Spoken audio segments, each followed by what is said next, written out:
ప్రచార గడువు దగ్గర పడుతుంది. ఎన్నికల తేదీ ముంచుకొస్తోంది. పార్టీలన్నీ ఓరాహోరీగా క్యాంపెయిన్ చేస్తున్నాయి. పురపోరులో సరికొత్త జిమ్మిక్స్ ప్లే చేస్తున్నాయి పార్టీలు. ప్రత్యర్థుల ఇలాకాపై ప్రత్యేక దృష్టి పెట్టి ఒకరిపై మరొకరు పైచేయి సాధించే ప్లాన్ చేస్తున్నారు నేతలు.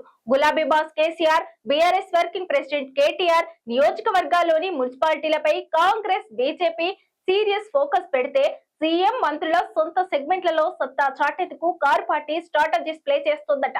కాంగ్రెస్, బీజేపీ కీలక నేతలను టార్గెట్ చేస్తూనే కవిత అనుచరులు పోటీ చేస్తున్న సెగ్మెంట్లలో తమ పవర్ ఏంటో చూపించాలని బీఆర్ఎస్ ప్లాన్ చేస్తుందట. తెలంగాణలో మున్సిపల్ ఎన్నికల రాజకీయం అంతకంతకు వేడెక్కుతోంది. అధికార కాంగ్రెస్, విపక్ష బీఆర్ఎస్, బీజేపీ పార్టీలు పురపోరును ప్రతిష్టాత్మకంగా తీసుకుంటున్నాయి. ప్రచార పర్వంలో అన్ని పార్టీల నుంచి కీలక నేతలు బిజీ అయిపోయారు.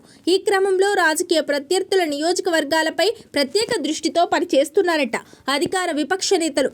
మాజీ సీఎం బీఆర్ఎస్ అధినేత కేసీఆర్ ఇలాగా గజ్వేల్తో పాటు బీఆర్ఎస్ వర్కింగ్ ప్రెసిడెంట్ కేటీఆర్ ఎమ్మెల్యేగా ఉన్న సిరిసిల్లపై కాంగ్రెస్, బీజేపీ స్పెషల్ ఫోకస్ పెట్టాయట. కేసీఆర్ నియోజకవర్గం పరిధిలో గజ్వేల్, తూప్రాన్, కేటీఆర్ నియోజకవర్గంలోని సిరిసిల్ల మున్సిపాలిటీకి ఎన్నికలు జరుగుతున్నాయి. గజ్వేల్, తూప్రాన్ లో పట్టు జారకుండా బీఆర్ఎస్ ప్రత్యేక కార్యాచరణతో ముందుకెళ్తోంది. మాజీ మంత్రి హరీష్ రావు ఈ మున్సిపాలిటీలకు స్పెషల్ ఇన్ఛార్జ్ గా ఉండగా ఈ రెండు మున్సిపాలిటీలకు ఇద్దరు సీనియర్ లీడర్లను ఇన్ఛార్జీలుగా నియమించింది అధిష్టానం. కేసీఆర్ ప్రాతినిధ్యం వహిస్తున్న గజ్వేల్లో రెండు మున్సిపాలిటీలను గెలుచుకొని బీఆర్ఎస్ ను డైలమాలో పడేయాలని అధికార కాంగ్రెస్ పార్టీ ప్లాన్ చేస్తోందట.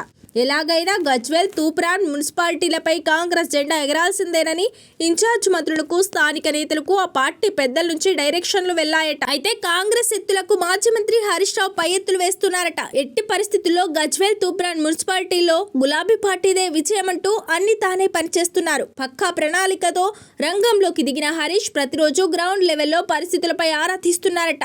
ఇక BRS party working president KTR సొంత సెగ్మెంట్ లో సిరిసిల్ల మున్సిపాలిటీపై అధికార కాంగ్రెస్ తో పాటు బీజేపీ కూడా స్పెషల్ ఫోకస్ పెట్టింది.